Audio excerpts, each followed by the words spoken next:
Hello aspirants, welcome to AKSIS Academy Daily Current Affairs. So ముందుగా నేను ఇచ్చినటువంటి question కి ఆన్సర్ వచ్చేసి ఆల్ ది అబవ్ అండి. Which of the following initiatives for the development of Ayurveda అన్నీ చేస్తున్నాం. ఆయుష్ మిషన్ చేసాం, ఆహార క్రాంతి, న్యూ పోర్టల్స్, అలాగే ACCR portal and Ayush Sanjeevini app అన్నీ ఉన్నాయి. So answer is all the above. So before we go to the session, if you are looking for UPSC admissions, అట్లాగనే group 1 and group 2 for both Andhra and Telangana, అట్లాగే నేను both mediums and English and Telugu, దయచేసి కింద నెంబర్కి call చేయండి. They will give you all the details. ఇంకా ఈరోజు topic మొత్తం దేశంలోనే కాదు ప్రపంచం అంతా కూడా ఉన్నటువంటి కరెంట్ అఫైర్స్ కాన్సెప్ట్ ఇది. కాన్ఫరెన్స్ ఆఫ్ పార్టీస్ అంటే మనం 1991 ఆ ప్రాంతంలో United nations framework convention on climate change, వాతావరణ మార్పులకు సంబంధించి ప్రపంచ దేశాలన్నీ కూడా వాతావరణ మార్పుల తాలూకా ఎఫెక్ట్స్ని అలాగే వాతావరణ మార్పులని రెండింటిని తగ్గించడానికి UNFCCC అనే ఒక ఫ్రేమ్వర్క్ని తీసుకొచ్చాయి. ఇందులో భాగంగానే 1997లో క్యోటో ప్రోటోకాల్ అనేటటువంటిది ఒకటి వచ్చింది. అయితే ఇది 2005 ఆ ప్రాంతంలో అమలైంది. తర్వాత కాలంలో 2015లో మనకి COP21 summit, COP15 2015 Paris summit, I think it is COP21. So ఈ సమ్మిట్ ఒకటి జరిగిన తర్వాత అందులో అందరూ ఈ వాతావరణ మార్పులకు కారణభూతమైనటువంటి దేశాలే, కానీ కొన్ని దేశాలు ఎక్కువగా ఈ వాతావరణ మార్పుల్ని కలిగించాయి కాబట్టి ఆ దేశాలు ఎక్కువగా రెస్పాన్సిబిలిటీ తీసుకోవాలి. అంటే అమెరికా చాలా సంవత్సరాల నుంచి, జర్మనీ, అమెరికా, జపాన్ వీళ్ళందరూ చాలా సంవత్సరాల నుంచి కాలుష్యం చేశారు. కలుషితం అయినటువంటి ఈ కార్బన్ ఉద్గారాలను రిలీజ్ చేశారు ఈ ఎన్వైర్న్మెంట్లో. కాబట్టి వాళ్ళు ఎక్కువగా బాధ్యతను తీసుకోవాలి. వెరాజ్ భారత్, చైనా లాంటి దేశాలు తక్కువగా బాధ్యతను తీసుకోవాలనే ఒక కాన్సెప్ట్ని CBDR అంటారు, కామన్ బట్ డిఫరెన్షియేటెడ్ రెస్పాన్సిబిలిటీస్. అంటే అందరికీ సమానమైనటువంటి బాధ్యత ఉంటుంది, కానీ సమానమైనటువంటి రెస్పాన్సిబిలిటీ ఉంటుంది, కానీ కొన్ని దేశాలు ఎక్కువగా తీసుకోవాలి, కొన్ని దేశాలు తక్కువగా తీసుకోవాలి. సో ఇట్లా కామన్ బట్ డిఫరెన్షియేటెడ్ అండ్ రెస్పాన్సిబిలిటీస్ని తీసుకొచ్చాం 2015 ప్యారిస్ సమ్మిట్లో. ఇప్పటికి కరెక్ట్గా 10 ఏళ్ళు అయింది. సో ఇప్పుడు బ్రెజిల్లో మళ్ళీ COP30 సమ్మిట్ జరిగింది. ఇందులో మరలా అమెరికా లాంటి దేశాలు చాలా వెనకడిగేసాయి. అసలు COPలోంచి అసలు అమెరికా లేనేలేదు, వేరే సంగతి అది. కానీ COPలో భారతదేశం ఆర్థికంగా చాలా చిన్న దేశం అయినప్పటికీ వాతావరణ మార్పులను తగ్గించడంలో అనేక దేశాల కన్నా ముందుంది. మరొకసారి అది పునరుద్ధరించారు ఈ బ్రెజిల్ COP30 సమ్మిట్స్లో. సో ఇండియా బ్రెజిల్ ఆధ్వర్యంలో జరిగినటువంటి ట్రాపికల్ ఫారెస్ట్ ఫరెవర్ ఫెసిలిటీ అనేటటువంటి దాంట్లో అబ్జర్వర్గా కూడా, పరిశీలక దేశంగా కూడా జాయిన్ అయింది. అయితే ముందుగా మనం COP30లో ఏం జరిగిందో చూద్దాం. ముందుగా దీన్ని ఏమంటామంటే కాన్ఫరెన్స్ ఆఫ్ పార్టీస్, అంటే దేశాధినేతలు కలిసేటటువంటి ఒక కాన్ఫరెన్స్ కాబట్టి ఇది COP30.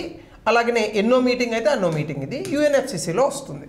దీని పర్పస్ ఏంటంటే బేసికల్గా ప్యారిస్ అగ్రిమెంట్లో, ప్యారిస్ ఒప్పందంలో మనం చేసుకున్నటువంటి ఒప్పందాలు ఏవైతే ఉన్నాయో అవి ఎంతవరకు వచ్చాయి, అట్లాగనే వాతావరణ మార్పులు జరుగుతున్నాయి కాబట్టి కార్బన్ ఉద్గారాలను ఎలా తగ్గించాలి, అలాగే అభివృద్ధి చెందినటువంటి దేశాలు అభివృద్ధి చెందుతున్న వెనకబడినటువంటి దేశాలకి కొన్ని వేల కోట్ల రూపాయలు, కరెక్ట్గా మాట్లాడితే సంవత్సరానికి $100 బిలియన్ ఇస్తామని చెప్పారు. సో దాన్ని క్లైమేట్ ఫైనాన్స్ అని అంటారు. ఇది ఎంతవరకు వచ్చింది, ఎందుకు ఇవ్వట్లేదు, ఈ డబ్బులను ఎందుకు ఇవ్వట్లేదు? సో ఇది ఎక్కడ చేశారంటే బ్రెజిల్లో చేశారు. హాస్ట్ కంట్రీ బెలిమ్ అనేటటువంటి ప్రాంతం, ఇది అమెజాన్ ప్రాంతంలో ఉంది. సో అలాగనే COP30 ఏం చెప్పిందంటే ఇంప్లిమెంటేషన్ COP అంటే క్లైమేట్ చేంజ్, వాతావరణ మార్పులకు సంబంధించి చాలా దేశాలు మేము ఇది చేస్తాం, మేము అది చేస్తామని చెప్తూ ఉంటారు. చాలామంది చెప్తారు అట్లా. మనం కూడా జీవితంలో చూడండి, ఇది చేస్తాం అది చేస్తాం. చెప్పడం ఈజీ, చేయడం కష్టం. ఆచరణ అనేటటువంటిది ఎప్పుడైనా కష్టమే. సో ఈ ఆచరణకు సాధ్యమైనటువంటి పనులనే ఇప్పుడు చెప్పాలి. అయితే ఇప్పుడు ప్రపంచ దేశాలు COP conference of parties Paris climate సమ్మిట్లో ఆచరణకు సాధ్యమైనటువంటి విషయాలు చెప్పాయి, కానీ అవి కూడా చేయడం మానేసి. సో అంటే చిన్న చిన్న పనులు కూడా చేయకపోతే ఇంకా క్లైమేట్ని ఎవరు కాపాడుతారు? మీరు చూడండి, భూమి మీద ఏదైనా జంతువు, అంటే మనుషులు కూడా జంతువులే, భూమి మీద ఏదైనా ఒక జంతువు ప్రకృతికి దూరంగా బతుకుతుందంటే అది మనిషి మాత్రమే. ఇంకా ఏ జంతువు బ్రతకదు. కావాలంటే మీరు చెక్ చేసుకోండి. ఈ మధ్య మనం కుక్కల్ని, నక్కల్ని కూడా, కుక్కల్ని, పిల్లుల్ని కూడా అట్లా చేస్తున్నాం. ఎందుకంటే మనం కూడా వాటిని ఇంట్లో మనుషుల్లాగా పెంచేస్తూ ఉంటాం. సో వాటికి కూడా డైపర్లు వేస్తారు, అవసరంలా వాటికి, they can take care of themselves. కానీ జనరల్గా ఉన్నారు అట్లాంటి వాళ్ళు కూడా. సో కాబట్టి ఇంప్లిమెంటేషన్ చేయాలి. అంటే ఏవైతే ప్లెడ్జెస్ తీసుకున్నారో కాన్ఫరెన్స్ ఆఫ్ పార్టీస్లో వాటిని అమలు చేయాలి. అలాగే న్యాయబద్ధమైనటువంటి ఈక్విటబుల్ క్లైమేట్ ట్రాన్సిషన్స్, అంటే చాలా జాగ్రత్తగా ఫాజిల్ ఫ్యూయల్స్ నుంచి మనం ఎలక్ట్రిక్ వెహికల్స్ ఇట్లాంటివి ఎట్లయితే మారుతున్నామో అట్లా పర్యావరణాన్ని రక్షించేటటువంటి టెక్నాలజీల వైపు మళ్ళాలి. అట్లాగే common but differentiated responsibility and respective capabilities, అంటే ఏ దేశము అయితే ఎక్కువ కలుషితం చేసిందో ఈ భూ ప్రపంచాన్ని ఆ దేశాలు ఎక్కువ బాధ్యతలు తీసుకోవాలి, మిగతా దేశాలు కూడా బాధ్యత తీసుకోవాలి, కాకపోతే వాటితో పోలిస్తే తక్కువ. సో ఎవరెవరి క్యాపబిలిటీస్ బట్టి వాళ్ళు అవి చేస్తూ ఉండాలి. సో అట్లానే కనుక మనం చూస్తే కొన్ని ఇనిషియేటివ్స్ ఏం చేశారంటే గ్లోబల్ స్టాక్ టేక్ GST అన్నారు. ఇదేంటంటే ప్యారిస్ ఒప్పందంలో చాలా దేశాలు మేము ఇది చేస్తాం అది చేస్తామని చెప్పాయి. భారతదేశం కూడా 30 నుంచి 35% 2008లో ఎన్ని కార్బన్ ఉద్గారాలు అయితే రిలీజ్ చేశామో అందులో 30 నుంచి 35% తగ్గిస్తామని చెప్పింది. ఇట్లా ప్రతి దేశము కూడా వాళ్ళ తాలూకా ఈ యొక్క టార్గెట్స్ అనేవి పెట్టారు. అవి ఎంతవరకు వచ్చాయి ప్రోగ్రెస్, ఒకవేళ అవి జరగకపోతే ఎందుకు జరగట్లేదు. అట్లాగనే new collection quantified goal NCQG, new collection quantified goal అంటే దీని అర్థం ఏంటంటే క్లైమేట్ ఫైనాన్స్ గతంలో సంవత్సరానికి $100 బిలియన్, అది కూడా ఇలేదు, వేరే సంగతి అది. అంటే 100 బిలియన్ అంటే 100 కోట్లు, అంటే 100 × 100 అంటే ఎంత, $10,000 కోట్ల. $10,000 కోట్ల సంవత్సరానికి అభివృద్ధి చెందిన దేశాలు అభివృద్ధి చెందుతున్న దేశాలకు ఇవ్వాలి. ఇప్పుడు దాన్ని 300 బిలియన్లకి 2035 కల్లా తీసుకురావాలని పెంచారు. అట్లాగనే బాగా డబ్బులు ఉన్నటువంటి సినిమా యాక్టర్స్, ముఖ్యంగా హాలీవుడ్ లాంటి ప్రాంతాల్లో, ప్రపంచవ్యాప్తంగా కూడా కావచ్చు, వీళ్ళ నుంచి కనీసం $1.3 ట్రిలియన్ పర్ ఇయర్ తగ్గించాలని అనుకుంటున్నారు. అంటే వాళ్ళ దగ్గర నుంచి తీసుకోవాలని అనుకుంటున్నారు. అంటే 1.3 ట్రిలియన్ అంటే 1.3 ట్రిలియన్ అంటే ఏంటి, 1,00,000 కోట్లు. 1.3 ట్రిలియన్ అంటే 1,30,000 కోట్లు ఫ్రమ్ ఆల్ యాక్టర్స్. మొత్తం ప్రపంచంలో ఎవరెవరైతే పెద్ద పెద్ద యాక్టర్లు ఉన్నారో వాళ్ళందరి దగ్గర నుంచి భారతదేశంలో కూడా వస్తారు, షారుఖ్ ఖాన్ లాంటి వాళ్ళు. సో అట్లాగనే గ్లోబల్ గోల్ ఆన్ అడాప్టేషన్ అనేటటువంటి దాంట్లో కనుక మనం చూస్తే quantifiable measurable targets and funding for climate resilience, అంటే మనం వాతావరణ మార్పులను తట్టుకునేటట్టుగా వాతావరణాన్ని దృఢపరిచేటట్టుగా మనం ఏం చేయాలి, ఏ టార్గెట్స్ని అయితే మనం రీచ్ అయితే వాతావరణ మార్పులు తగ్గుతాయో సో ఇట్లాంటి వాటిని రీచ్ అవ్వడానికి డబ్బులు ఇవన్నీ కూడా మనం ప్రయత్నించాలి. సో అదే గ్లోబల్ గోల్ ఆన్ అడాప్టేషన్, అంటే వాతావరణ మార్పులు తట్టుకునేటటువంటి విధంగా మనం సిద్ధం కావాలి. సో అట్లానే Baku to Belem climate finance road map అంటే ఏంటంటే ఇది డెవలపింగ్ నేషన్స్, అభివృద్ధి చెందుతున్నటువంటి దేశాలకు డబ్బులు ఇవ్వాలి. సో గతంలో జరిగిన సమ్మిట్ పేరు ఇది. So Baku to Belem. అలాగే ట్రాపికల్ ఫారెస్ట్ ఫెసిలిటీ అంటే బ్రెజిల్ వాళ్ళు తీసుకొచ్చారు. ఇదేంటంటే ఫినాన్స్ ఫండ్, ఇందులో డబ్బులు పెడతారు. దేనికి ఇది, ఏ దేశాల్లో అయితే ట్రాపికల్ ఫారెస్ట్ అంటే తెలుసుగా 23.5 ఉంటుంది కదా మనకి, ట్రాపిక్ ఆఫ్ క్యాన్సర్ కింద ట్రాపిక్ ఆఫ్ క్యాప్రికాన్, ఆ మధ్యలో ఉన్నటువంటి దేశాలు అటు ఇటుగా ఉన్నటువంటి దేశాలను ట్రాపికల్ దేశాలు అని అంటారు. సో ఈ ట్రాపికల్ దేశాల్లో ట్రాపికల్ ఫారెస్ట్స్ ఉంటాయి, అవి చాలా ఇంపార్టెంట్ బయోడైవర్సిటీకి. సో వీటిని పరిరక్షించడానికి డబ్బులు అనేటటువంటిది tropical forest for ever facility. దీంట్లో భారతదేశం అబ్జర్వర్ దేశంగా మారింది. సో బ్రెజిల్ వాళ్ళు తీసుకొచ్చిన ఇనిషియేటివ్ ఇది. సో దీనికి సంబంధించి డబ్బుల సేకరణ. అలాగే క్లైమేట్ అండ్ బయోడైవర్సిటీ అంటే దాని అర్థం ఏంటి, కార్బన్ రిడక్షన్ అంటే కార్బన్ ఉద్గారాలను తగ్గించాలని అంటున్నారు. కార్బన్ ఉద్గారాలను తగ్గించేటప్పుడు అడవులు, సముద్రము, సాయిల్, నేల ఇవి పాడవకుండా చేయాలి, లేదా అవి పాడైతే వాటిని రీస్టోర్ చేసి చేయాలి. ఇవి ఇందులో వచ్చినటువంటి ఇంపార్టెంట్ ఆస్పెక్ట్స్. అయితే ఇక్కడ tropical forest for ever facility అంటే ఆల్రెడీ చెప్పాను కదా, ఇదేంటంటే ఒక ఫినాన్స్ మెకానిజం. అంటే దేశాలలో అటవీ నిర్మూలన జరగకుండా, ట్రాపికల్ ఫారెస్ట్ డిగ్రేడ్ అవ్వకుండా ఇక్కడ ఏం చేస్తారంటే బేసికల్గా ఏ దేశాలైతే వాటిని కాపాడుతాయో వాటికి డబ్బులు ఇస్తారు. అయితే గతంలో లాగా సహాయం చేయడం కాదు, దాని మీద ఇన్వెస్ట్మెంట్ చేస్తారు, పెట్టుబడులు చేస్తారు. సో ఇది మొట్టమొదటిసారి COP28 మీటింగ్ దుబాయ్లో జరిగింది 2023లో, అప్పుడు మాట్లాడారు దీన్ని. ఇప్పుడు దీన్ని ఫార్మల్గా COP30 మీటింగ్ బ్రెజిల్లో లాంచ్ చేశారు. సో దీనివల్ల ఏంటంటే మనకి పర్మనెంట్గా ఒక నిధి ఉంటుంది. ఈ నిధి ద్వారా మనం ఏం చేస్తామంటే ఎక్కడెక్కడైతే ట్రాపికల్ ఫారెస్ట్ ఉన్నాయో వీటిని సాధారణంగా standing forest are worth more than felled ones, అంటే సాధారణంగా ఈ పర్టికులర్ టాపిక్తో చెప్తూ ఉంటారు. అంటే నరికివేయబడినటువంటి అడవుల కన్నా నిలబడినటువంటి అడవుల వల్ల వచ్చే ఉపయోగమే ఎక్కువ అనేటటువంటి అంశాన్ని మనం దృష్టిలో పెట్టుకొని ఇలా అడవులను నిలబెట్టడానికి గాను ఫినాన్స్ అనేటటువంటిది ఇస్తూ ఉంటారనమాట. కాబట్టి మీరు అడవులను నిలబెట్టుకోండి, మేము మీకు డబ్బులు ఇస్తాం. అది సహాయంగా కాదు, పెట్టుబడి రూపంలో. సో ఇది దానికి సంబంధించిన అంశం. సో ఇందులోనే మనకి ఏం చెప్పారంటే బ్లెండెడ్ ఫినాన్స్ మోడల్ చెప్పారు. అంటే పబ్లిక్ ప్రైవేటు రెండు ఉంటాయి క్యాపిటల్. సో దీని ద్వారా ఏంటంటే ఫినాన్షియల్ రిటర్న్స్ వచ్చేటట్టుగా చేస్తారు, అంటే డబ్బులు మళ్ళీ ఆదాయం వెనక్కి వచ్చేటట్టు. అట్లాగనే స్కేల్ అండ్ ఫండింగ్, అంటే ఇనీషియల్ కాంట్రిబ్యూషన్ 25 బిలియన్స్ పెడుతున్నారు, తర్వాత దాన్ని 100 బిలియన్స్కి పెంచుతారట. సో అట్లా ఫారెస్ట్ కన్జర్వేషన్కి మనం ఫారెస్ట్ కన్జర్వేషన్ అంటే అడవుల్ని సంరక్షించడం వల్ల $4 బిలియన్ సంపాదించాలి. సో అది దీని యొక్క టార్గెట్. సో అట్లానే రిజల్ట్స్ బేస్డ్ పేమెంట్స్, అంటే ఏ దేశాలు అయితే అంటే అడవులు ఉన్నటువంటి దేశాలు ఏవైతే ఉన్నాయో వాళ్ళు అడవుల్ని సంరక్షిస్తే అక్కడ డబ్బులు ఇస్తారు.